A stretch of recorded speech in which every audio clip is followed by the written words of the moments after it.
Hey, Commander morning. Yes, Commander, I'm impressed ngezinto nje ezenzeka ngaphesheya kothukela ne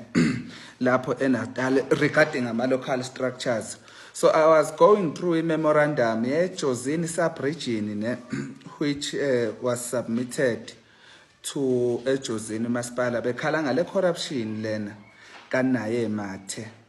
Naye Mathe bathi kunenkampani okuthiwa XB Construction ebiyakha imigwaqo omkhuze Stormwater Mbubeni kwaDelunina lapho kuthiwa kuthathwe khona 6 million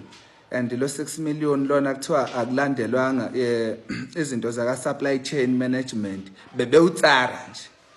ngoba iJozini ngenamali uyatsara unaye kunemali abayinikezwa ye-poverty elevation e1.5 million lapho unaye akaphinde wapha khona amakhansela o200k amakhansela enkathi kuze kuzoba izichuse zawo zakhe ukuthi ekwazi ukuyicontrolela amakhansela cabanga nje ikhansela kuthiwa thank you hambi yodla uChristmas ngo200k abantu wemadoda yazi inkathi futhi yasijwayele eNatal yezo and kuthiwa kunethekeni laphana catering iphethwe yona kuphela okuthiwa uthandeka mhlaba bengifunda memorandum njalo mina besubmitho iMK lapha eJozini le ntombazana okuthiwa uthandeka mhlanga ya bathi nje i-catering iphethwe yena kuphela lapha eJozini ne bese kuzoba ne-communication manager eqashiwe abasola i-nepotism ukuthi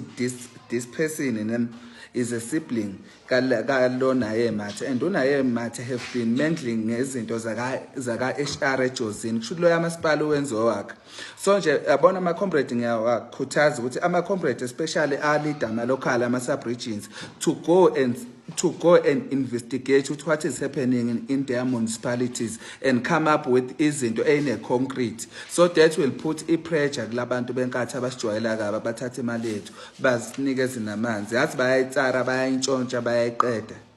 Commander morning.